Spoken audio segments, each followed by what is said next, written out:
Welcome to the Ringer Fantasy Football Show. My name is Danny Heifetz, and I'm joined by Danny Kelly and Craig Horlbeck, and we are previewing Week 16 of the NFL season. That is absolutely insane. Season's almost over. We're going to go through a bunch of the games. We're going to go through, everything going on this weekend. There's also the college football playoff, which is insane, so there's a crazy amount of football for the next month, honestly. Real quick off the top, remember to set your lineups. It's Christmas coming up. The games are on Saturday. There are games on Saturday. Set your lineups before that, again. And set your lines for Week 17 too, because the games are on Christmas, and you'll probably know that because you'll be watching the games. But it's just weird to think you have to set your lineups Saturday, and then by Wednesday next week is when Week 17 begins. So that's insane.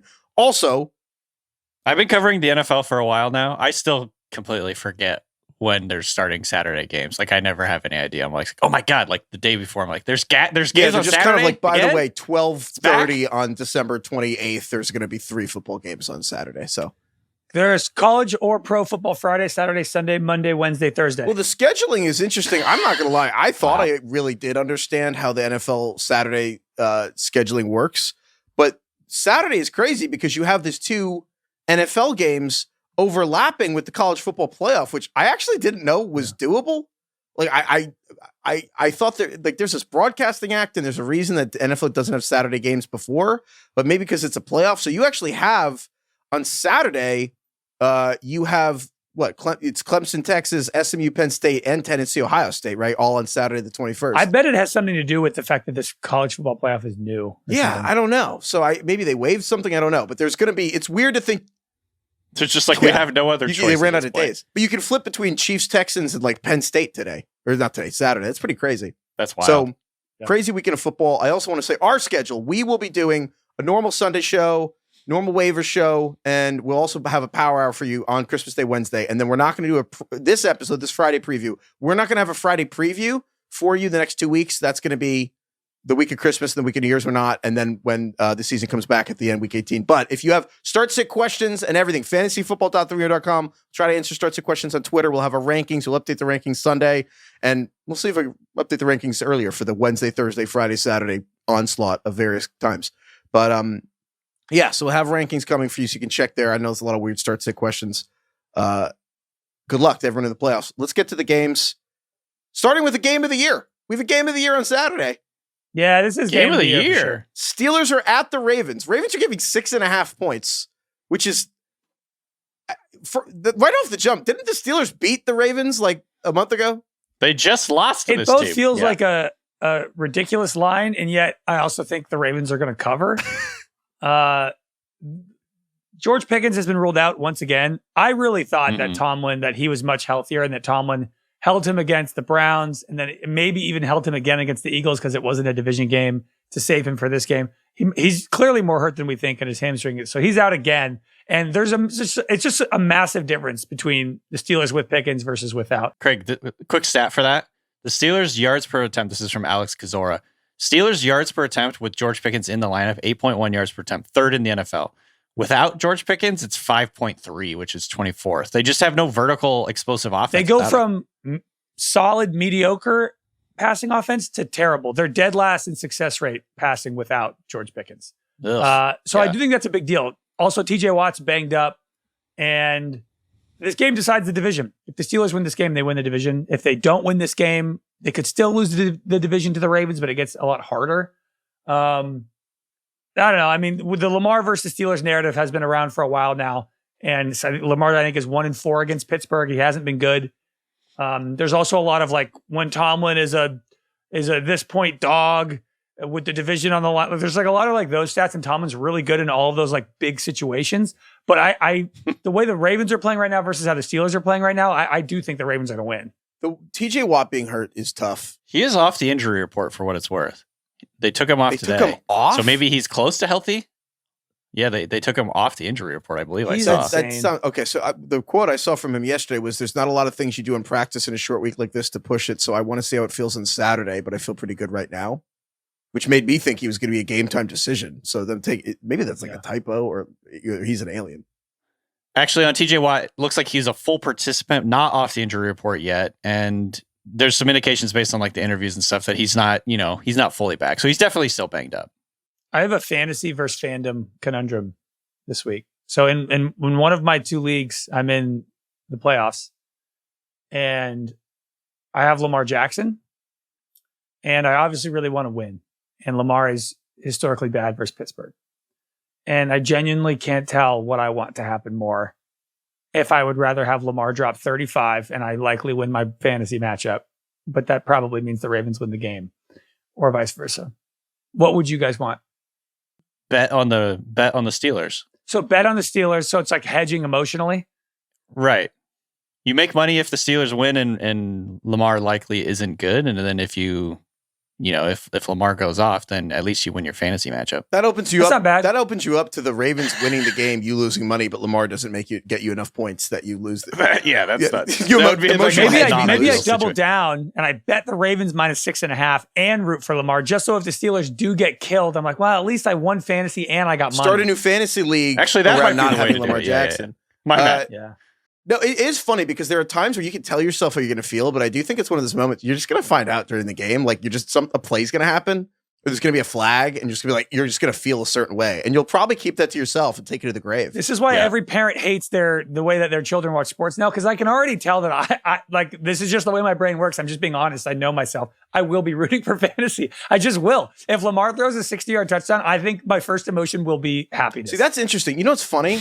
I don't think I've really been tested on this in a long time because the Giants have had 6 competitive football games in the last 9 years that I needed them to win. So for the most part, I haven't actually watched any, when I'm watching Malik Neighbors or something, or people playing against the Giants, it's not like the Giants games matter.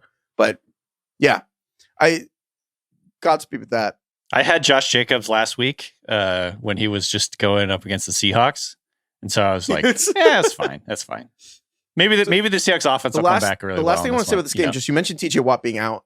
I don't know if you guys have seen this, and we haven't talked about this, but I think this is the single weirdest defensive player of the year race I can ever remember. Yeah. Maybe there's been a weirder one that I can't think of, but TJ Watt is just the prohibitive favorite.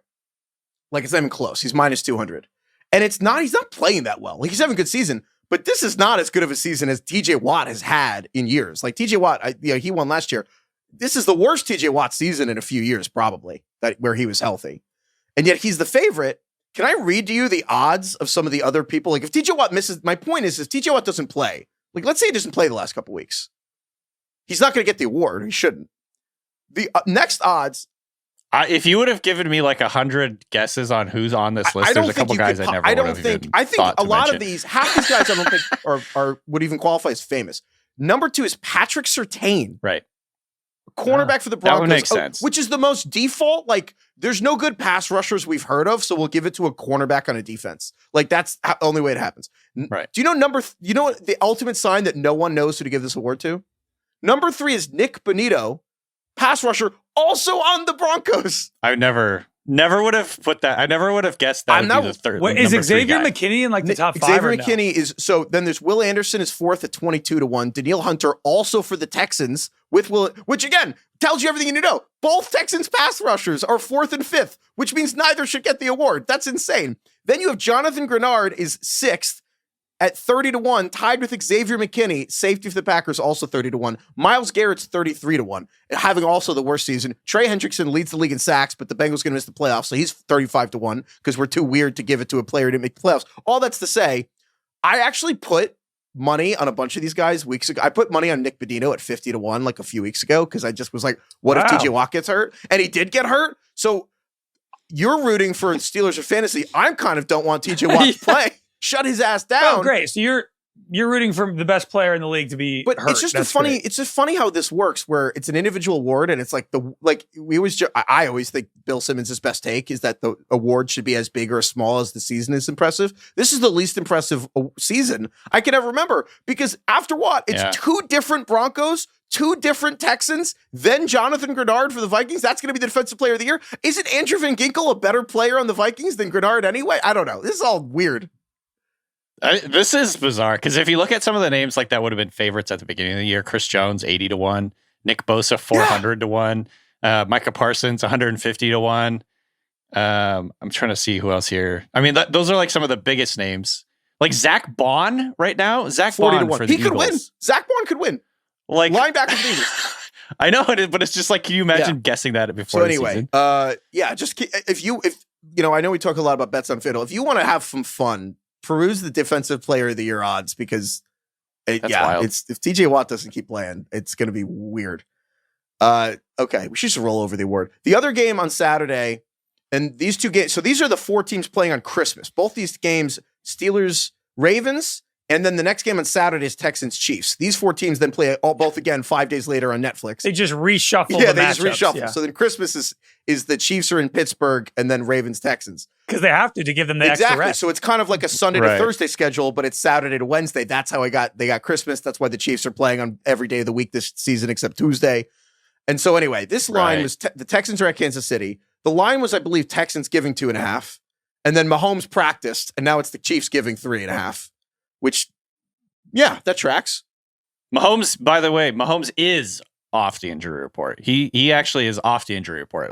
There was like a lot of talk at the beginning of the week that he was going to miss like the rest of the regular season, and then he was like a full participant on Monday. And which we're like, also, all right, well, what the wait, fuck? so you said off the injury report or full? He's a full participant. I mean, I think I'm pretty sure with him, I saw him. They took him off the injury report. I'm looking right now. He's whatever. It doesn't make a difference. He's playing. He said he's playing. Only the Niners truly have players very, very publicly get injured, and then we're like, no, they're fine. Mahomes, Andy Reid says most likely playing. He's definitely going to play. DK, were you the one who sent me that quote that he had this week about playing and basically because it's kind of like, why are you doing this? Like, it's like on one hand, like I don't know what you guys think, but it's like on one hand, if they win the next 2 games, if they win 2 of their last 3, they get the 1 seed. Because the Bills have a very easy schedule, so the Bills can go 3-0. So you want to fight off the Bills for the 1 seed and get the first round bye, but also Mahomes has an ankle sprain, so you're gonna have to go like 6 games deep now with Mahomes playing. So I don't know. It's funny to think that they're gonna now play him like twice in 5 days with this ankle sprain. 2 hard games too. Yeah. I don't know. He's just like, he wants to play because I think he believes sitting will make him rusty, and like you always want to fight through and play and all that. Like, I guess there's cliches and everything, but he was always going to be hard pressed to sit. Mahomes is so tough. He is.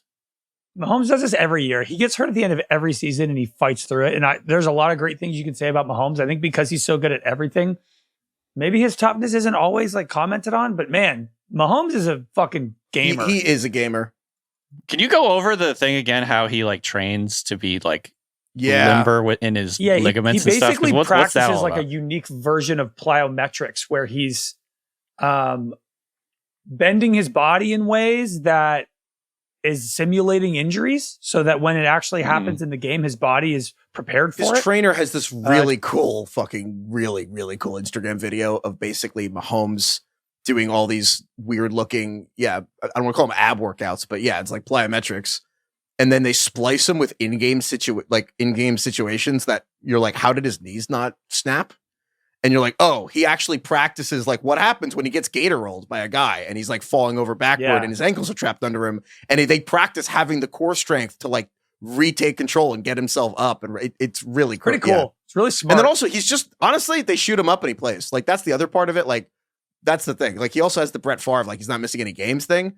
Like, I mean, when he had a high ankle sprain against the Jaguars, I forget which Super Bowl run it was at which point, but like he had the high ankle sprain. And then I think he ran for like 50 yards against the Titans the next week. Like he had the high ankle sprain against that Eagles. The Eagles Super Bowl. I mean, that whole playoffs he was hurt and he ran for like 50 yards in that game. He played incredible. Yeah. So you can't bet against him, but do you think there's Costanza potential here for Houston, who is like the most lame duck division winner in the league that is just going to limp their way into winning the AFC South? This team last week versus Miami, they had 180 yards. They had 12 first downs on 10 possessions. This team, and that was coming off of a bye. This team has no juice at all. And I feel like everybody with Mahomes back, the line shifted 5 points.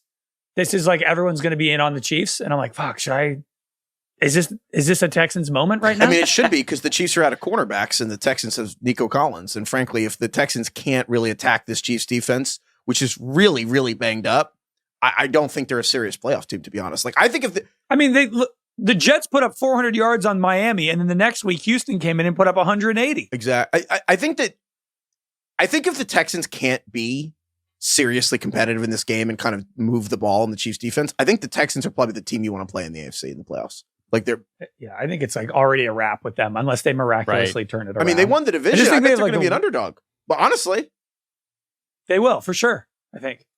Even if they're at home, yeah. So looking like their offense kind of floundering or whatever this year has got to be one of the.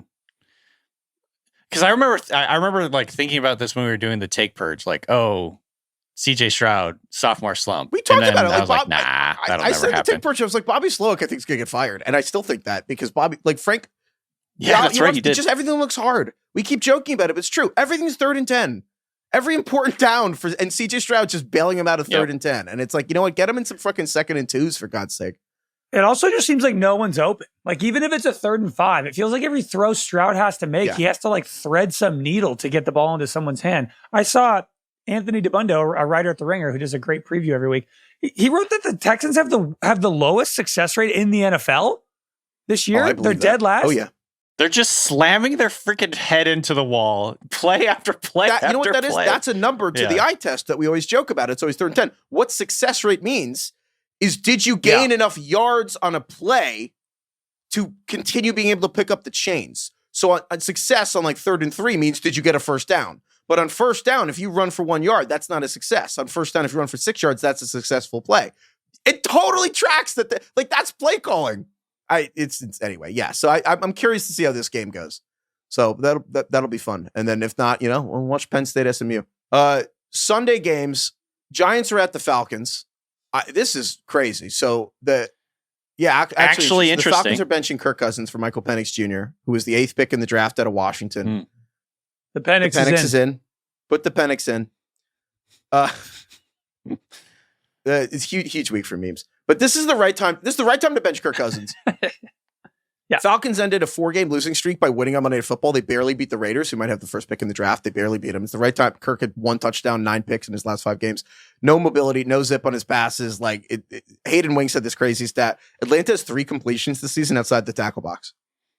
3 completions outside the tackle box. What? He can't move. So Park and bark. The old Park and bark. Adele out there. So yeah, you know what? So Kirk, I think it's worth revisiting this decision they made to give. On March 11th, they paid Kirk Cousins $90 million guaranteed, which they still have to pay him $90 million, coming off a torn Achilles at 35, now 36 years old. And then 6 weeks later, they took Michael Penix with the 8th pick. DK, I said this draft night, I still feel this way. I've tried to be consistent this whole time. I have no problem with them drafting Michael Penix Jr. I like Michael Penix a lot. I would love him if he hadn't had 4 season-ending injuries. I just don't understand, if you were going to do that, why. I just feel like Kirk Cousins is probably one of the worst free agent signings ever. If you signed him knowing that you have a kid 11 years younger that you are going to draft, do you feel that way too? Like, do you look at this and think Penix is good, but the Kirk Cousins signing is like one of the worst free agent decisions you can ever remember? Yes. I think so. My initial reaction, and I think wrote this up when we were doing the grades, is like, I'm very confused about this pick. Like why did you go and do this with Cousins and give him all this money, give him like this massive contract? That would seem to indicate that you have your guy for the next 3 years or whatever, next 2 years at the very least. And here we are, week 16, and they're already like done with him. It's just kind of wild. It's like, obviously, I think the proponents for picking Penix in that spot are that you should just continue to invest in quarterbacks till you find your guy. But I think the monetary part of the whole thing is like, that was you were declaring that's your guy by signing him to $90 million guaranteed. And so, obviously in retrospect, I think it looks like a better pick than we thought it was at the time because of how quickly Cousins proved to be like basically done. But I don't know. It's just one of those things. It's like the two things together made no sense. If you take them in a vacuum, I do think it makes sense. But like, I don't know. And especially like you said, Heifetz, it was like only a few weeks apart. It wasn't that far apart. You'd think they would have been pretty convicted months, on the guy before months, that. It was like early March they traded, or they signed March him, right? 11th, they signed him to $90 million guaranteed. The draft was April 25th. So what is that? 36 days. No, that's not true. That's 11 plus 25. It's like a month and a half apart. I kind of agree with you, DK, but it's like in the moment with each decision, I kind of am like, I get it. Like when they signed Kirk, I'm like, okay, yeah, I get it. This makes sense. Then when they drafted Penix, I'm like, maybe they felt like he was a steal and he fell. And they were like, I don't know, maybe let's just do it. And then now where they are now, I'm like, okay, yeah, I'm glad they have him. So it's like two out of those three scenarios, I think I worked out. It's just the one in the middle where you're like, I don't know. All I'm saying is like, I think I can kind of see it. It's obviously stupid to sign him and then draft a quarterback, but maybe they were just like, he fell. We didn't think he'd be here. We really like him. It would have made more sense if it was like a Jordan Love type where you draft him and you know you're going to sit him for 2 years. But Penix is like the opposite of that, where he's already old and kind of ready to go. We've got but there was more pushback on this. Well, yeah, and that was the other part of the argument is that this is the guy who's ready to start now versus like JJ McCarthy. Like JJ McCarthy was on the board. But maybe they were like, we love Penix is our number 2 quarterback and he's on the board. Right. Well, that's the thing, though. So, and to be clear, there's more pushback than I thought about this from people but also I've talked to some smart people that I really respect who have really pushed back when I'm like, I think the Kirk Cousins thing was one of the dumbest things. And they're like, maybe it was really smart. And they've pushed back and maybe I'm going to botch this. Damn. So somebody said, actually, it's the opposite to you. No, I got opposited. You got opposite. You taste your own medicine there. Yeah. Yeah. No, actually it's the opposite. Yeah. But it was just a feedback loop. It was like a microphone into a microphone. Maybe it was just me on the phone. Yeah. Like the echoing thing. You ever ever had like someone on speaker in the room, you're on speaker, just like, it's awful. Yeah. It's like, wah, wah, wah, wah, wah, wah, wah. It's just me arguing. And until it just hits like a fever pitch of like when you look, it's like 2 mirrors in a fun house. You're looking left and right. But I will try my best I think the argument that this was actually very smart is basically quarterback is the most important job in the building. And it's probably 10, maybe 50 times more important than any other position. Getting it right is all that matters. You're trying to think long-term. Your owner's also 81 years old and wants to win now. And like, you want to have your cake both ways, like take 2 throws at it because looks good right now. That's the thing. And it's like, so it's like you have a quarterback. Hey, if Kirk is not going to come back from the Achilles and the rookie's good, great. If Kirk is really good and the rookie sucks, you're happy you did it. If they're both good, great problem. Like, and so that, like, I see that. What if they're both bad? I see. Yeah. What if they're both bad? Then you know what? Well, what if Penix at least you tried. At least you tried. The argument is sooner. At least you tried. Dump the and cake again, into the I garbage. think there is something to that. I actually do think teams should take more swings on quarterbacks. I think what the Vikings did is very smart. Darnold, McCarthy, smart. Like, I don't think anyone thought McCarthy would get hurt and then Darnold will be good, but like it makes sense. Yeah, but that's Darnold, my what was thing, Darnold's and contract? that's the part of this is it actually. $90 million. Okay, but Sam guaranteed. Darnold and Kirk Cousins were not in the same category. And yet Darnold's doing better with the Vikings right. than Kirk did. And so totally fair, but that's I think there's more to that than just like Sam Darnold was secretly good. I think it's that Kevin O'Connell's fucking really good and the Vikings are a good roster and all that stuff. So I've tried to be open-minded with this Falcons thing, but what I keep coming back to is let's just say, like, it's, as DK said, it's almost $100 billion that you just could have not given away. And I'll give it two examples. I just read that Defensive Player of the Year list. On that list are Danielle Hunter and Jonathan Grenard, who were the Vikings Texans. Like, they both signed in free agency with each other's teams. And there was like, if they need logs, they need logs. Mm-hmm. Those two guys combined signed for, I'm talking guaranteed money only, $89 million. It's like exactly what they paid Kirk Cousins. Those two guys alone have exactly as many sacks as the entire Falcons team. Like, they could, if I'm not, and I know football's not that simple and you can't just take Danielle Hunter and Jonathan Grenard, even if you could have signed them. I know that, like, systematically it's not that simple. However, just throwing it out there are two defensive ends on a team that is last in the league in sacks that went for the exact same amount of money. And if you'd been playing Michael Penix the whole time, the Falcons would be a totally different team if they had a really good pass rush as opposed to the worst one in the league. Just to They just played it safe. They just played it safe. They just doubled their odds that one of these quarterbacks would be good enough to take them into the playoffs. That's all they did. Because if they had Kirk and Jonathan Grenard right now, they would still suck. And again, I'm all for investing quarterbacks. And I don't know. I'm curious what you think, DK, because I'm trying to be open-minded about this. Like, I don't like how confident I feel. It almost makes me. But like, when I look at this on March 11th, you're deciding this on March 5th or whatever. You either thought you'd take Penix or you didn't. If you didn't get far enough into the process where you knew what you think about the quarterbacks, that's malpractice. If you're giving it $100 million and you don't know what you're going to do 5 weeks from now, that's insane. So I'm going to go ahead and say they had an idea that they would go Penix, because if they didn't, that's crazy to me. I don't know. Or is it the other way around where they're like, we're going to give Kirk $100 million because there's no way we're going to be able to get a quarterback we like at 8. And then he fell and they were like, holy shit. That's my point. No, because there was six quarterbacks. in the But maybe top they only like. they had the eighth. But maybe they only like. They had the eighth pick. They had the eighth fucking pick. Maybe they only like Jaden, Caleb, and He had four fucking fair. season-ending injuries. There was no reason leading into the draft to think that Michael Penix was going to the Giants or Titans. Zero. And if you thought the Raiders were going to go up and get him, you could have traded down with the Giants. The Giants probably would have flip-flopped with him from 6 to 8. They probably would have got neighbors anyway. Yeah, and I think that's like where all the what's the word I'm looking for? Like intelligence that teams do in terms of like trying to figure out where players are going to go and who's going to be in on what player and like whatever. all I this like work. it. It's Create like, your own destiny. Draft the guy. I think my problem with the whole thing, and again, why I was confused at the time, was because I want to go back and listen to that episode. The Kirk Cousins contract, they're talking out of both sides of their mouth. I feel like the Kirk Cousins contract is we feel that we're in a place where we can compete right now. And so let's do this. Let's go sign Kirk Cousins to this huge contract, $90 million guaranteed. We're going to be ready to compete right now. And let's go, win the division or whatever. And then they take a guy at 8 who is not going to help them in a good situation. If Kirk is good, he's not going to help them at all for like 2 years. Right. And then now obviously Kirk Cousins is bad. And so now they're like, oh, we're smart. We took another guy, but no, you gave that guy $90 million of wasted cap space that you could have used to compete with Penix. It's like I don't know. I feel like they're just like not both of these situations. Ultimately, they're off. They're worse off. I totally agree. Right now, I think if they would have done one or the other, I could have understood it a lot more. But doing both is like there's two different goals. Yeah, but right here. now, does that make sense?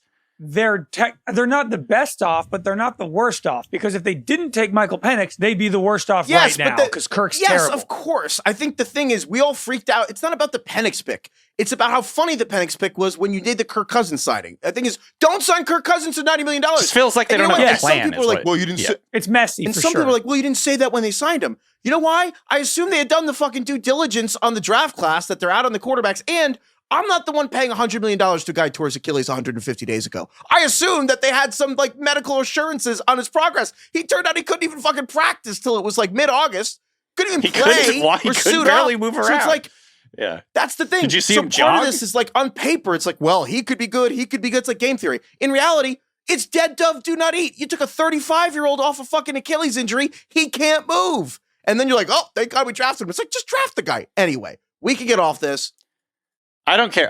Ultimately, I think it's probably like Heifetz, you and I are more just like kind of defending our initial takes, and that's fine. Like maybe we end up looking really, really wrong on this whole thing. But the logic of like the decision making, like the order in which they made the decisions, just it feels like they're trying to do two different things at once. I just didn't understand it. I still don't really understand it. Ultimately, if Penix ends up being good, we're all going to look stupid. It felt like they had changed. It felt like they changed GMs in between designing totally and then drafting. Totally stupid because I think the whole thing is we love, and I want to, and we'll get to Penix right now because I think Penix is good. I actually think if Penix had if Penix did not have 4 season-ending injuries in college, just 2, I would have said the Giants should take him. Right. But when he's on the field, I think he's going to be really good. And DK, I want to dive back into your scouting report on him initially because I want to talk about what you think he's going to play like. However, I have to first tell you guys how he got the news that he was starting. And I'm going to read this from ESPN. Michael Penix said he was shopping with his girlfriend at Costco when he got the call from Raheem Morris, that the head coach of the Falcons, that he would be the starter for the rest of the season. Michael Penix was about to buy a Costco hot dog, but said once he got the news, he was not hungry anymore. If it was a chicken bake, I would have put my mortgage on Penix this week, but I'll take a hot dog. That's not bad. It's always weird to me that professional athletes still go run errands and stuff. You know what I mean? Like they have like normal lives. Like going to Costco when you're an NFL quarterback sounds just weird. Like just pay someone to go to Costco for you. I know that's Dude, imagine that's just being a Falcons. You ever been to Costco? It's the best. It's fun. Costco's sick. Well, it just depends. It sucks when it's really busy. Imagine being a Falcons fan and like Michael Penix just gets a call and he's like, oh, Sunday? Word. And you're just like, dude.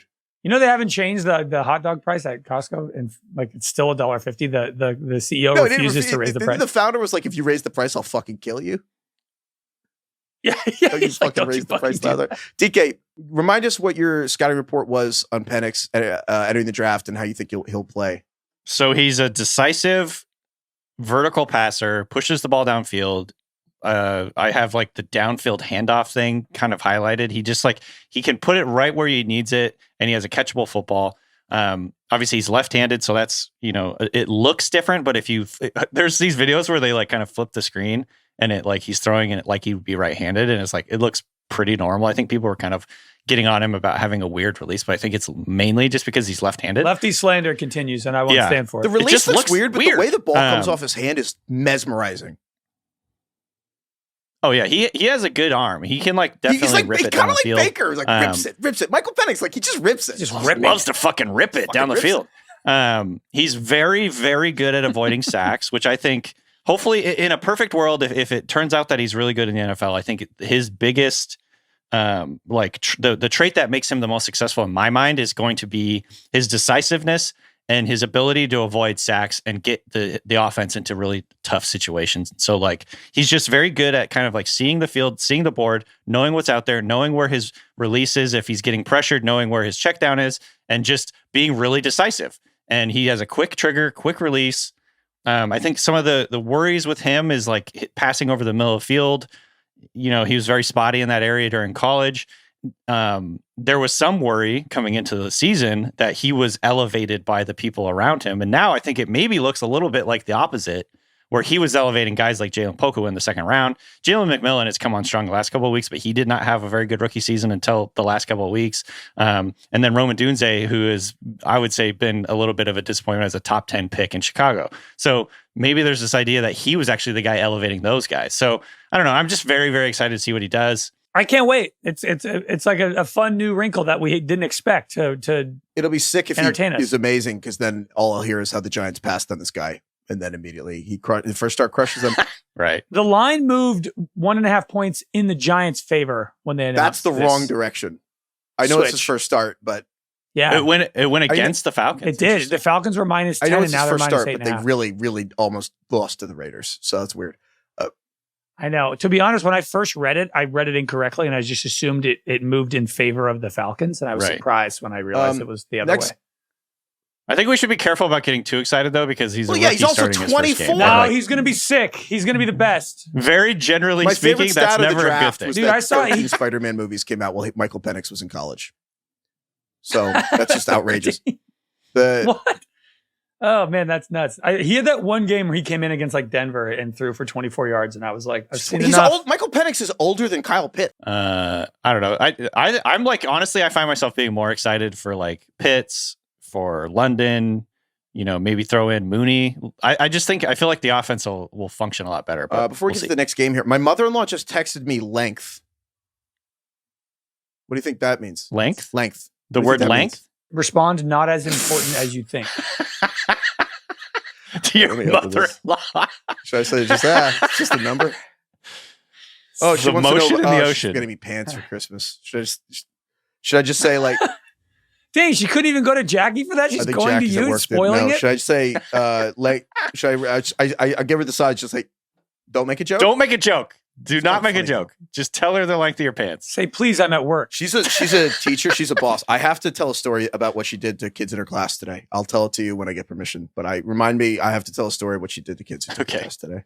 Eagles are at Washington. This game to me, so they played these teams played on Thursday Night Football like a month ago. It was a big test for Washington. Frankly, they failed. The Eagles won 26-18, and the Eagles really outclassed Washington in this game. It was a really big reminder of like, you're not really there yet. Eagles are 12-2, mostly dealing with like their own internal self-created issues. The Eagles almost lost to the Panthers, righted themselves against the Steelers. I'm more interested in this game for Washington. I'm curious what you think, Craig. Yeah, that first Eagles game, I think Jaden was much less healthy than he is now. He was only a couple weeks off that rib injury. Thinking about the Commanders, this also might be a product of, again, this, like the Packers, this is a team that hasn't had a ton of primetime spots, but in general, of all these good teams that we know are making the playoffs, I think I know the identity of most of these teams. I know who the Lions are. I know who the Bills are, the Steelers, the Ravens. Like, I know who they are. I know their game plan. I know what I can depend on them to do. I don't think I know the Commanders yet. I still don't. Yeah. I think we thought we did in the first 6 weeks of the season, and then he got hurt. And for the last half of the year, I still don't know who they are. And I think this game will determine whether or not I feel confident to like wager money on them in the playoffs. because I still don't know. It's like they barely beat the Saints last week. That's bad. I just don't know. Yeah, I'm exactly the same, Craig. I'm just like, I don't know what to make of this team. Like, they're so good in certain areas. Jaden Daniels has been, he's not even relative to like rookies. He's like been one of the best quarterbacks in the NFL this year. And so like, there's that, and they're really good on third down, really good on fourth down. They're scoring a lot of points. They're fifth in points per game this year behind Detroit, Buffalo, Baltimore, Buccaneers, and the Bengals. Those are the teams that have scored more points than them. So they're like ridiculously good on offense. I just still don't know what to make of this team. I really am excited to see if they can kind of like run with the Eagles, go punch for punch with the Eagles, because this is, like you said, a good test, good litmus test to see if we should take them seriously. Next game here, Lions are at the Bears. I think this is a more important game for both teams than it seems. And I would like to start. So obviously the Lions last week, they lost to the Bills. They kind of got knocked around a little. They lost a bunch of players. David Montgomery, the running back, is out for the season. They lost Aleem McNeil, who was their best defensive lineman after Aiden Hutchinson, who they already lost for the season. So now they're basically out. Their top 4 defensive linemen entering the season are out now. They lost 2 cornerbacks, including their best one, Carlton Davis. So like a big week for the Lions. I would like to play, and Carlos, please play. Dan Campbell went on the radio in Detroit this week and had a response that is, I thought, one of the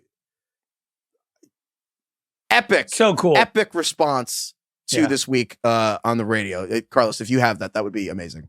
What happens is you get used to eating filet, and I'm talking to all of us, and everything's good, life's good, but you forgot what it was like when you had nothing and you ate your fucking molded bread, and it was just fine, and it gave you everything you needed. It was just fine. Sometimes you got to get punched in the mouth and remember what it used to be like to really appreciate where you are. And we'll do that. And so we got a bad taste in our mouth. We got kicked around the other day. We lost a few guys. And you know what? It's exactly what we needed. This is exactly what we needed. So we're going to bounce back. We're going to respond. We got guys that are about to have an unbelievable opportunity here. And we will play the game any way needed to win. We still got a good offense. We got plenty of defensive players. I can go rattle them off right now. We're going to put the best 11 on the field. We're going to freaking cut it loose. We're going to play with our special teams. And I don't give a crap if we got to win by 1 point for the rest of the year. That's what we're going to do. And I'm going to be happy about it. We come out of the game with 50 yards of total offense and we win by 1, you're going to see smiles on my face. I promise you. All right? If it's the other way defensively, we give up 700 yards and we win by 1 point, you're going to see a fucking smile from my ear to ear. All right? I can promise you. So we're going to find a way and we're going to get it done. He's the fucking best. Can we just play that before every podcast? I was literally thinking about betting the Bears in this game, and then I heard that on Twitter a couple hours ago, and I was like, I have no fucking way I'm betting against that. I would run through a wall for this guy. I'm in awe. Also, you know what that speech did? It's such a sneaky way to build like a winning mentality and like an us, not me. Him being like, I don't care if our defense lets up 700 yards and I don't care if our offense puts up 50 is such a great way to contextualize where you are right now at this point in the season, where it's like, okay, like we're here now. It's basically the fucking playoffs. Like all we need to do is win. Do whatever you need to do to win. As long as you get the W, like I don't care what happened. That's all that matters. I think that is just like such a smart way to kind of like mold the minds of the team. I love, that's how I want to respond to adversity in my life. Like that's how you have to respond in an NFL team, but like that's how I want to live my life is like when horrible things happen and you're like, you know what? Filet, like moldy bread. And like that's how we're gonna and I think it's fucking moldy bread. Every time we have a bad show, it's like we used to be the little vestigial organ on the end of the NFL show 15 minutes after football, Lombardi. No one could Google it. Autocorrect. Yes, it was a typo. No, but it's true. I think it's really that it's hard not to juxtapose that with they're at Chicago coming off this Monday Night Football game. Yeah. Where Caleb Williams got the shit kicked out of him. There's a lot of, Bill Simmons body language doctors are circling him, you know what I mean? Being like, what is wrong with this team? And again, I think the specific clip that went viral of like him just on the bench alone where it looked like he was in pain / orgasming, really weird. But like, yeah. He's just emotive. That's all. Yeah. Let's be real. The biggest question about Caleb entering the season or just his career in the draft was not like, can he play football? It was, can he work in structure? But really it was like, how does he respond to adversity? What is the mental makeup here? Is he going to go cry in the stands with his mom? Like which happened when he lost. I forget. They lost so many games. Let's see, Utah. I forget which game it was. Like he cried in the stands, and it's like, nothing wrong with that, but like not something you usually see from your leader of your team. So nothing wrong with that. Nothing wrong with that. Well, actually, I don't know. There's probably something Maybe with that. There Go cry maybe privately. actually. I don't know. Crying in general, nothing wrong. Everyone- with crying. Don't do it in front of Maybe your not team to your on mother TV. on Wait till you television get to the on locker the field. I don't know. Like, so Wait anyway, till you but Caleb said this week, he told ESPN, he said, losing is one of those things that really affects me. It's tough, but I do have the understanding of where I'm at in my career, where I'll be at. And he basically goes, it's a really long quote, but his point is the toughest part is fighting yourself, especially when there's tough for you. There's tough times. And he goes on and talks about like manifestation and like positive affirmations. He says, he says it's kind of weird, but I look in the mirror and I tell myself, I'm great. I'm going to be great. But like, he's really wrestling with this right now. And I was thinking a lot about two things. One, I think this is a really important game for the Bears and Caleb. I don't care if they win. I do, but I need to see Caleb play well. I need to see him respond, win or lose. I want him to go down fighting. Like, I need to see him with the Dan Campbell mindset. And it also reminded me of the Ben Johnson thing. Whoever maybe becomes the Bears head coach, like this could be Ben Johnson's last game in Chicago. Like the next time the Lions are in Chicago, it could be coaching against Ben Johnson, head coach of the Bears. And I'm like, Caleb needs a Dan Campbell. Like Caleb, the Caleb Williams talking about losing this week is the exact opposite of the Dan Campbell thing. And like these organizations, to me, is the perfect juxtaposition of culture where the Lions are like, there's no excuses, like we are who we are. And the Bears, it's seeping into their pores. And I really want to see some fight from the Bears this week. Let's not forget the last time these two teams played was over Thanksgiving. And it was that terrible end of game sequence that got Matt Eberflus fired. They couldn't get a play run. Caleb took a 30 sack. seconds. Yes. And also, the play that will be forgotten was the play that led to that was Caleb taking a sack because the right tackle didn't block the defensive end with a hand on the dirt. You never see a defensive player with his hand in the dirt go unblocked. Like you never see that. But in that game, I mean, that was an interesting game because the Lions were kind of up early for a while, and Caleb climbed back in the second half and played really well. And they should have probably tied that game and gone to overtime had they been somewhat competent. Yeah. So this will be very interesting. Also, this is only the second game this year that the Lions will play outdoors. They played in Green Bay a few weeks ago, and Goff had basically his worst fantasy game of the season. He only had 145 yards passing. So this will be outdoors in Chicago, cold weather, another wrinkle. Next game here, Browns are at the Bengals. I mean, both these teams are not going to make the playoffs. Jameis Winston benched for Dorian Thompson-Robinson. So the Lord did deliver Cleveland from the pick sixes. Be careful what you wish for, Jameis. Fantasy-wise, indirectly. I want to ask you guys, Jerry Jeudy with Jameis, I mean, we had him basically as like a top 12 receiver each week. I don't even know if I feel comfortable playing Jerry Jeudy with Dorian Thompson-Robinson as the starting quarterback. Am I crazy? No, I don't think you can play him. Crazy at all. You're not crazy. I think this is a ridiculous line. The spread in this game is 7.5 points. Dorian Thompson-Robinson is the worst quarterback in the league. Like, yeah, there's like been at no point has he. He's literally not decent shown for fantasy because he can interesting. run a little just because he can't really throw. Yes. But like it's. There's no Nick Chubb in this game. He broke his foot. DTR is, I think, one of the worst backups in the league. Their defense is known. Cleveland, all they do this year is give up massive plays, and they're going up against Joe Burrow and Jamar Chase and T. Higgins, who still technically have a fighting chance to make the playoffs. And this spread is only basically a touchdown in Cincinnati. Yeah. I'm going to hammer I this. think that's wise. I think you You're can gonna win stuff by like 30. David Njoku at tight end, but also just because you probably have fewer options if you have David Njoku at tight end. But I wouldn't go down. If Jerry Jeudy has a big game with Dorian Thompson-Robinson, that's cool. Now you know what to do with Jerry Jeudy going forward. But man, there's a reason I think Jeudy really only produced in his career consistently with Jameis and nobody else. It's because Jameis. Yeah, the gravy train is over for Jerry Jeudy. I think he'll still get like a lot of he'll have a high target rate, but who knows how many of those he's going to catch? Who knows how many points this team is going to score? Probably not very many. Like I you said, do also DTR is just think not I think good that whatsoever. Kirk Cousins could go to the Browns next year because Kirk Cousins, if he gets cut or traded, there's only 5 teams that need a quarterback. Kevin Stefanski was Kirk's quarterbacks coach and offensive coordinator in Minnesota for a couple of years. I actually think this could be the Kirk spot. If Kirk goes to the Browns, does he carry with him the Depends how they do it. Basically, hits? if he's cut, it could be like a Russell Wilson situation. If he's traded, it'd be like a $26 million salary, I want to say, and Falcons would pick up like basically, top of my head, 16 instead. It would save the Falcons some money. But then there's a game of chicken because it's like the Broncos wanted to trade Russell Wilson. Everyone's like, you're not going to keep him. So it's like a game of chicken. So we'll see. Because there's only a few teams that will take Kirk. Next, well, also speaking of Jerry Jeudy, though, here, the Rams are at the New York Jets.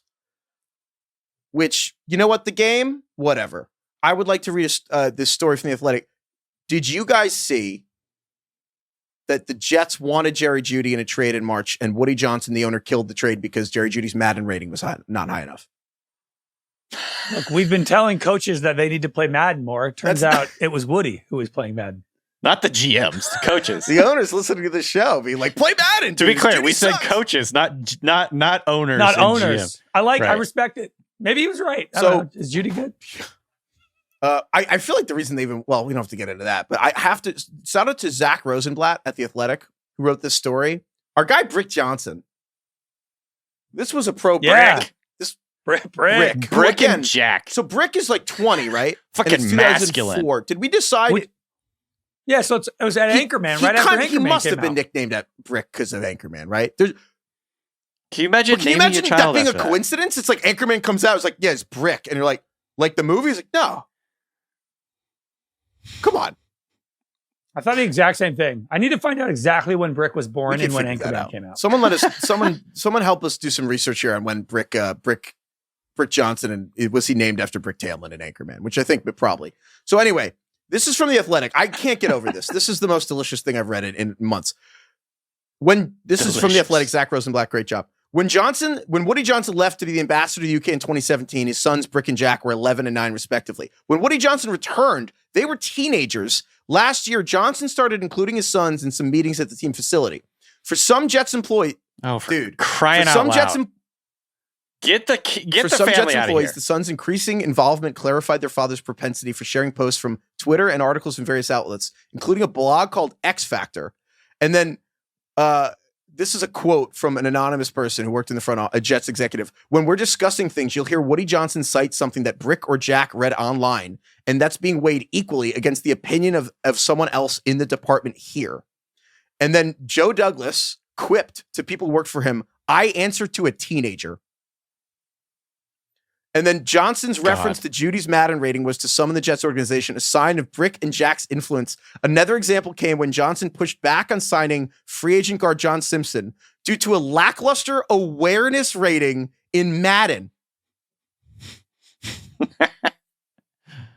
Woody Johnson is meeting with his GM and saying, my son says John Simpson's awareness rating in Madden is not good enough to sign him. Why even have a GM? Who looks at awareness ratings in Madden? Who's fucking looking at the awareness ratings for their guards? This is such a disaster. The story about the locker room and the game balls. That's another. I won't read the whole thing, but basically, there's one story where like Brick took the game ball there was multiple game balls, and they were going to give it to the interim coach when he won the first game. It was the first win under Jeff Horlbeck. And then Brick just took a different ball, and gave it to Garrett Wilson and gave a speech. Yeah, I guess Rodgers was going to give the ball to Jeff Horlbeck, which is customary when you win your first game as an interim head coach. And before Rodgers could do that, Brick came in, gave it to Garrett Wilson because he had like a long touchdown. And then Woody Johnson took the ball from Aaron Rodgers and gave it to Jeff Horlbeck. And all the players were like, it was the most awkward, cringy, what the fuck? There was a game where experience.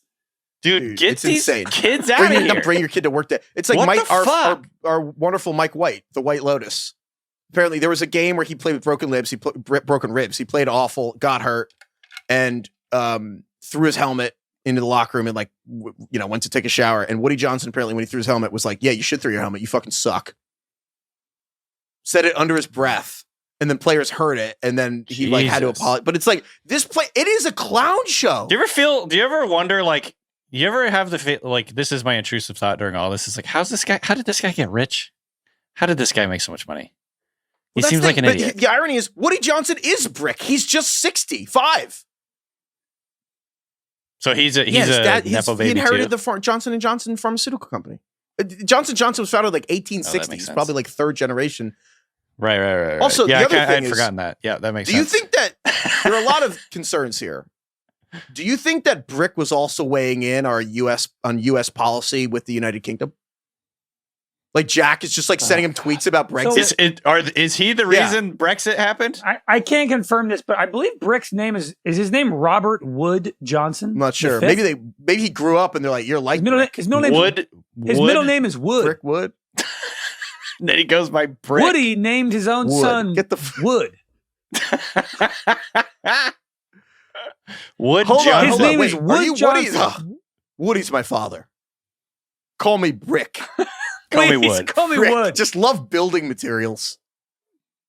Also, this says he was born in 2006, which was 2 years after Anchorman came out. So that's actually even worse because that's like 2 full years of Anchorman exploding and being very famous. He's definitely nicknamed after the fucking Brick tablet.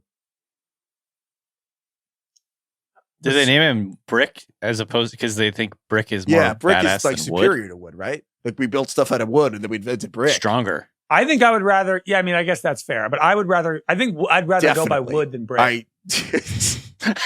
Wood is kind of cool. Yeah. Wood Harris is an actor. He's cool. He's the guy. He's Julius. Avon Barksdale. Remember the Titans? Legend. The only person named Brick otherwise is like the idiot. It's the guy who's idiot. the dumbest Should we just guy send in a the world. trident to the Jets or in the building? Just address it to Brick. Just give him a trident. Brick killed him. I don't know if we should. Somebody might use it. It's like straight out of a movie, straight out of Succession. These kids. Get these fucking kids out of there. Him being named Brick is actually like overwritten. Like I think I would have said, no, that's too much. Too on the Can't nose. call the kid, the billionaire's kid, Brick. Overwritten. Okay, next game here. Vikings are at the Seahawks. The Vikings are favored by 3. Vikings are 12-2, which is, crazy. DK, Geno Smith got injured last week, but he's like, Sam Howell came in, was an absolute disaster. Start with Geno Smith. Is he playing this week? It sure looks like he's going to play. He said he's going to play. He was a full participant in practice. So, yes, I would assume he's going to play unless there's some kind of major setback, which is good because the Seahawks are kind of in make or break territory at this point. The Rams are really, really good right now, surging. And I think the Seahawks need to win 2 out of their next 3, and including one against the Rams to make it to the playoffs. So this is like make or break time for the Seahawks. I think that honestly, like, what did you guys think of the Vikings last week when they were playing against the Bears? Like I was watching that game kind of with the Seahawks in mind. I'm like, they look beatable, but they're also like obviously very good, 12-2. I just don't know how like well they're playing right now. The Vikings were boa constrictor destroying the Bears the whole game, and the score didn't really reflect it. And then they just didn't score that much, but they were in control. Yeah. Very, very quickly reflected it. What about running back, DK? If Ken Walker, 1, is he coming back this week? And 2, would you play him or trust him or Zach Charbonnet if Ken Walker comes back in fantasy? Like, how much do you trust Charbonnet and Walker? Would you play either of these guys, even if they're back and healthy against the Vikings? We did our rankings this week at fantasyfootball.3.com. I thought they were the 2 hardest people to rank, were what to do if they both play. Well, there's a chance one of them doesn't play because Charbonnet is not practicing with an oblique injury, which is worrisome, of course. We'll get more information as the week goes on. And just so I think right now I can't tell you. Ken Walker hasn't practiced yet. I know that McDonald yesterday was saying that they're kind of optimistic that he'll come back, but I don't really know what's going on with him. It's like his calf injury. And then, if neither of those guys play, it's Kenny McIntosh, who I think has looked really good when he's gotten opportunities, but like obviously we just haven't seen much from him. The Seahawks run game is so bad right now. I know. Their offensive line stinks. They've been going through trying to like find the right 5, with their different rookies and things like that. But their offensive line outside of that one game a couple weeks ago with Charbonnet has just been really, really bad. So I definitely wouldn't like rely on it. I think if Walker and Charbonnet can't play, then like McIntosh becomes kind of like a flex option if you're desperate. But hopefully for fantasy purposes, hopefully just one or the other plays, and then we can feel good about plugging them in. If both of them play, that complicates things a lot, I think, and just it makes them like kind of like a flex option. We'll update the rankings, fantasyfootball.theRandom.com on Sunday morning. Next game, Titans are at the Colts. This game also sucks. I mean, Will Levis got benched for Mason Rudolph, and Brian Callen, the head coach, was basically like, yeah, we tried. The guy, poured everything into him. Didn't really work. So Titans, I don't really trust any of the receivers in this game. I think you can play Jonathan Taylor. I think you can play Tony Pollard if he's healthy. Tajay Spears is playable too. I know Tony Pollard had the ankle injury, so it's tough. The receivers, though, I mean, I don't want to be relying on Michael Pittman. You probably haven't. I don't know if you've made it this far, if you still have him. I mean, Josh Downs could be good, but I don't want to rely on him. And then even Calvin Ridley with Mason Rudolph, like I'm not excited to play with these guys. Ridley, this is bad slop. Bad slop. Yeah, this game's just brutal. So yeah, it's just I hope you don't have to play any of these people. If you can, if you have to, you have to. Is what it is. I wish Levis was playing so we could get Levis versus Richardson, which is just like all time. To tell you 10 the truth, out of 10. the real issue with game. the benchings this week are if you stash the fantasy defense. Like I have some leagues, and like I had recommended this in the Monday show to stash a couple of teams that were playing Jameis or Levis because of the generational turnover ability. Where even when Jameis throws for 500 yards, it's like the Broncos defense at 20 points. And now they're both sitting. So it's like, oh, defense a little harder now.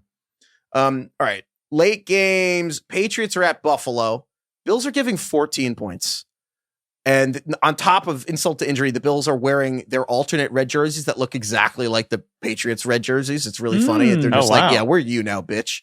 So I would love to see the Bills roll the Pats, but I would really love to see Drake May like do a little weird shocker like shootout where it's like the Pats are going to lose this game. I would love to see Drake May give us a little like, whet the appetite. Like I might actually like be really, really, really good next year. Has there been a higher approval rating for a rookie whose team fucking sucks in his first year? That's a good question. That's a great question. Everybody's like, yeah, Drake May's great. That's a great question. Are people watching their games? I mean, I'm not saying Drake May isn't good. Do we have any maybe proof? People are just saying, oh, everyone likes Drake May, therefore we all like Drake May. No, he's good. I mean, I like him. I think he's good, and I've watched the games. I'm just saying, like, maybe some people are just like, oh yeah, he's good. Like, I think there are people out there right now who would say they would take Drake May over Caleb Williams. Like, he's playing the best. Hold on real quick before this, because I was looking at this and I thought it was interesting with Buffalo. Khalil Shakur has had like a really impressive season. Really like that player, like one of the most efficient receivers in the NFL in terms of like converting his targets into yards and catches. I was looking at this, and I always like to look at these at the end of the season or whatever. It's like the most horrifying pieces of opportunity cost in fantasy in terms of like where you're drafting these guys and what you got in actual production. I was looking at Tyreek Hill and Khalil Shakur are like dead heat for like production this year, pretty much, which is just wild. So Tyreek Hill has 67 catches, 805 yards, and 5 touchdowns in 14 games. Khalil Shakur, 71 catches, 774 yards, and 4 touchdowns. Basically, they're both averaging 10.6 points per game. Just the opportunity cost of that is horrifying. If you drafted Hill, it was probably first or second round. Probably top 5. I can't remember. Where did he go? Was it second round? Pick? No, Tyreek was top 5. Jesus, that's even worse. Yeah, I couldn't remember off the top of my head, but yeah. Pretty rough. We were talking about 2,000 yards, with Tyreek. Could have just taken Khalil Shakur in free agency. Speaking of Miami, so the Niners are at the Dolphins. I mean, what else can go wrong? This is just like 2 really, really sad seasons between Niners Dolphins. Like this is just 2 friends catching up, Mike McDaniel, Kyle Shanahan, who are just like, fuck, I didn't want to talk about it. But the Niners, Isaac Guerendo, the 4th string running back, is going to miss this game. So just to recap, Christian McCaffrey on injury reserve. Elijah Mitchell's been torn ACL out the whole season. Jordan Mason, the 3rd stringer, is out. Isaac Guerendo's now out. So now it's going to be Patrick Taylor, who's been pseudo on their I don't even know he's been on their practice squad the whole season. And then this is like Final Destination. What the fuck is going on Final with this Destination? That's pretty good. We should make a Niners spinoff of Final Destination. And then after Patrick Taylor, it's guys they signed 3 weeks ago. There's like telephone poles falling on people out of nowhere. What do you mean what do you mean the tendonitis spread to the other leg? Like I still want someone to explain that to me. Yeah, that's just literally injury to insult after Deebo Samuel bitched all week about not getting the ball, and then they threw him a touchdown pass and he dropped it. And Thursday Night Football in the rain, that would have won them the game. So it's fine. Deebo's had a tough go. You want to hear another one of these horrifying opportunity cost quotes that I love these. Yeah, actually, I stole this from Adam Levitan. He mentioned this the other day on his pod, the Established the Run pod. Deebo Samuel, and Ray McCloud. Deebo Samuel. Hold this L, Deebo. 40. So Deebo Samuel has 43 catches, 569 yards, and a touchdown this year. He has 664 yards in scrimmage. Ray McCloud, 645 yards from scrimmage, 54 catches, more catches and more yards than Deebo Samuel. Ray McCloud, who was on the 49ers before. Crazy. Ray McCloud and Deebo Samuel, essentially the same person. Like, obviously, I think Deebo's averaged like 1 more fantasy point per game than Ray. I mean, Deebo with 43 catches heading into week 16. He's only missed one game this year. Dude, the highest points he scored in the last 5 games is 6.1. The one I saw this week that blew my mind, I'm sorry, I forgot who tweeted this, is that Christian McCaffrey, Brandon Ayuk, and Deebo Samuel combined last year had 40 touchdowns. 40. And this year they have 2. Wow. Right? God, it really has been the year from hell for the 49ers. Now with Isaac Guerrero out, does that mean Deebo Samuel is going to be a running back? I mean, I don't think he has a choice. Still wouldn't start him, probably. I think Deebo is not someone you want to start, but if you have to, like, I wouldn't play fucking Ray McCloud over Deebo Samuel after he was humiliated in primetime. I mean, if you have Deebo, you're probably gone anyway. We can skip Tyreek Hill tweeting, "I want to go, coach." And then Mike McDaniel's like, well, there's no comma. It wasn't like, "I want to go, coach." It was like, "I want to go, coach." That's what I was thinking. Let's eat, Grandma. Yeah. Let's eat, Grandma. Unbelievable. The importance of the comma. Sunday Night Football. Buccaneers are at Dallas Cowboys. Bucks are giving 4. I kind of think the Bucks are going to rock them. I don't know. Liam Cohen, the Bucks coordinator against the Cowboys, and Mike Zimmer. I kind of think the Bucks might slice and dice it, man. This is the highest over-under of the week, 48.5. DK, so what's the rip it scale here for Primetime Baker? Ooh, it's like a 9.1. Yeah. On the rip it scale. Fucking rip on the Ripter scale. Rip that shit scale. Yeah, like I said before, QB5 on the season, Baker Mayfield. Another one of those like opportunity costs, like just if you look at what he's scoring compared to we're like gonna Anthony Richardson. Do News resolutions. It's just one of them brutal again. to look at. We've talked about all season. Craig's been saying it. We're never drafting pocket passers again. And if you want to draft Joe Burrow, cool. Burrow's the only one. I'm out. And it's because of Baker Mayfield, who was like not one top 120, 130 pick. And you can just get player like someone like this exists every year that you were not expecting. Jalen McMillan. I kind of like Jalen McMillan in this game as someone you picked off waivers. I kind of like this matchup a lot for Jalen McMillan. So the nice part about the Buccaneers offense is it's in terms of passing game, it's a funnel offense. It's basically Mike Evans, Jalen McMillan, and a little bit of Cade Otton. In the last 2 weeks, Evans has 16 targets, McMillan has 13 targets. And the next closest guy is Sterling Shepard with 7. So yeah, I mean, I feel like you can be pretty confident and start Jalen McMillan against this bad Cowboys defense. I think it's going to be like a back and forth game. Cooper Rush has been good enough to like, make the Cowboys you play players somewhat relevant. Like CeeDee Lamb will be starting. Yeah. But yeah, the Cowboys are giving up the 9th most points in fantasy to opposing receivers. So good Monday matchup Night for Football. McMillan. The Saints are at the Packers. This line's 14.5 points. Green Bay, and it should be. This is the worst back-to-back Sunday night Monday night game because of the year. Spencer Rattler, Jake Hain, or whatever the hell they end up doing for the Saints at quarterback. Derek, so it's going to be Rattler, and So no Kamara. So that's the thing. Kamara's now. not playing. I actually think that probably makes it easier for everyone, honestly, in fantasy, because it's like, thank God you don't have to make some decision. Yeah. If you added Kendry Miller, I think that's yeah. huge. We talked about Kendry Miller on Monday. Kendry Miller, I think, is going to be a totally viable player. It's a little tough because they're probably not going to have to run a lot because the Packers are probably going to be up immediately. Packers D this week is a great if they're still available, go get fantasy. the Packers D. Like, go get the Packers D. They're an absolutely massive potential league shifting game. Yeah. At home, too. I mean, hopefully you grabbed them. What's the weather like in Green Bay these days? Let's check. Rain or shine. I'm just curious. Are we going to get a snowy game? That'd be fun. Doesn't it says 26 degrees is the high. Oh wait. Yeah. Packers defense is going to be a star in this game, as will Josh Jacobs. So that's the NFL games. And also, I just want to shout out the college football playoff, which is happening again. Really surreal to have like the Patrick Mahomes. You're going to be flipping channels with him and like, SMU, Penn State like that. But you have the Friday, your listeners probably on Friday. Friday is Indiana's at Notre Dame. Saturday, you have SMU at Penn State. You have Clemson at Texas, Tennessee at Ohio State. We don't have to like break all these games down, but I just think the fact that the playoff is on campuses is sick.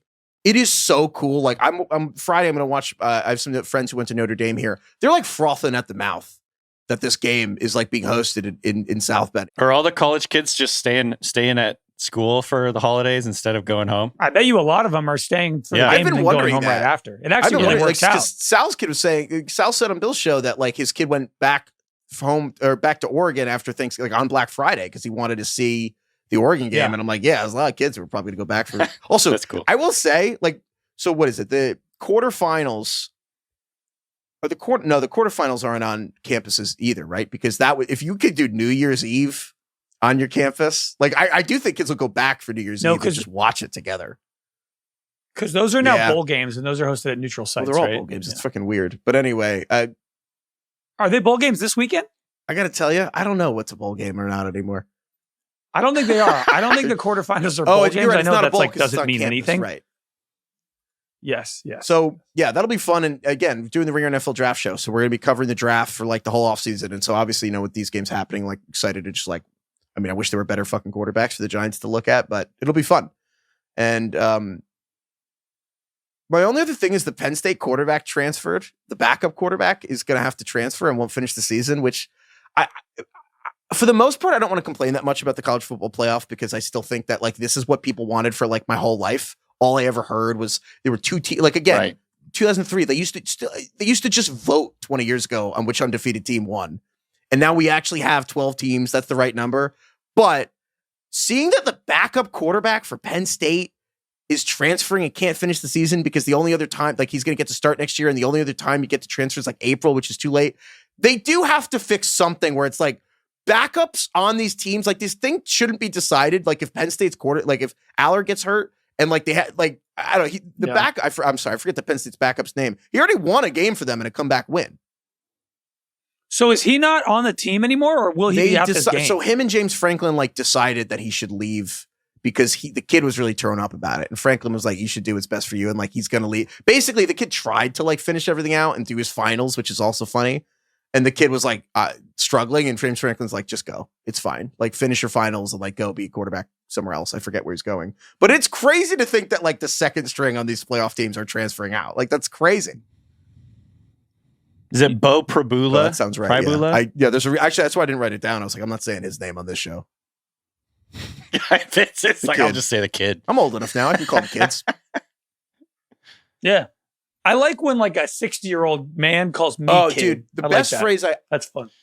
Craig, you called me kid the other day. I love just throwing it around. You know what's a great phrase that I'm going to start using? I walked in to buy flowers the other day, and this guy has like this deep New Orleans drawl. And of course, his newspaper, his father, of course, was a World War II veteran who returned and started some flower empire. Anyway, from New Orleans. And he's like, "How's business?"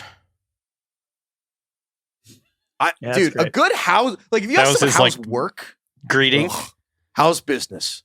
Oh, yeah. It just gasses you up too. Oh, Makes you feel important. Just ask someone how's business going. And they're like, "Oh, business is great. Yeah. Business booming." Business is a booming. Woo! That's a little cheat code for you. All right, thank you, DK. Thank you, Craig. Thank you, Kai and Carlos. Thank you everyone for listening. Thank you everyone for listening to the holidays. We'll have episodes for the holidays. We have fun stuff coming up. We have like honestly 4 of the best episodes we do all year in the next 2 or 3 weeks. Merry Christmas, Happy Hanukkah, Happy Kwanzaa. Get wherever you're going safely. And yeah, see you guys on Sunday night. Thank you, Lord. Happy Festivus. Happy Festivus. Thank you, Lord. Thank you, George Michael. Yeah. Okay.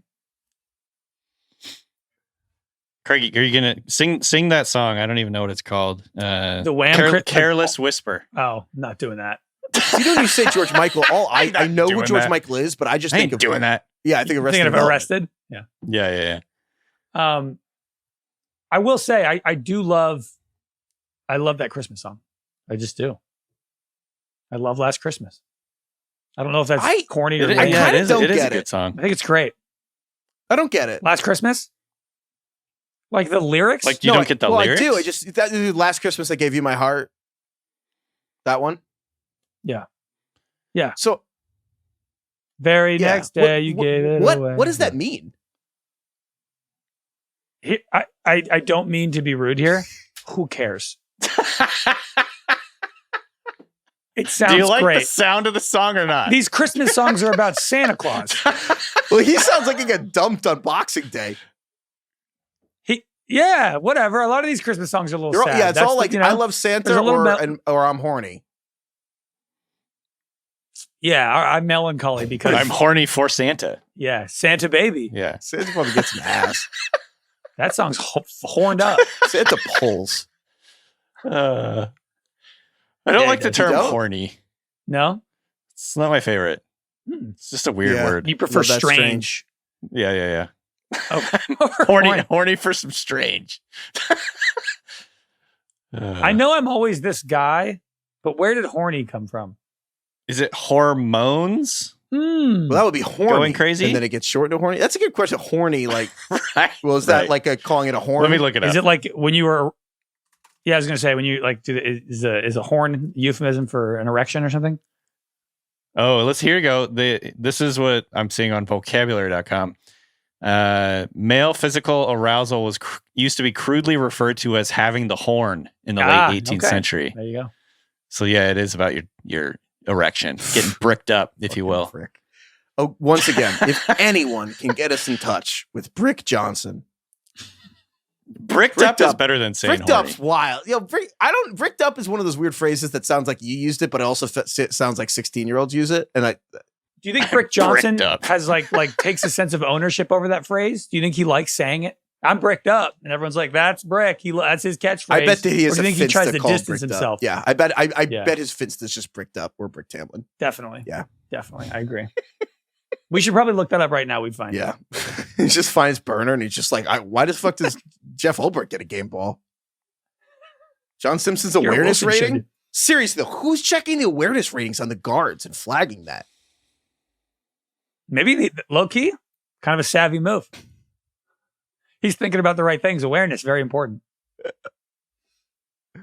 He's not focused on speed, he's digging into the real details. I'm back in on Brick.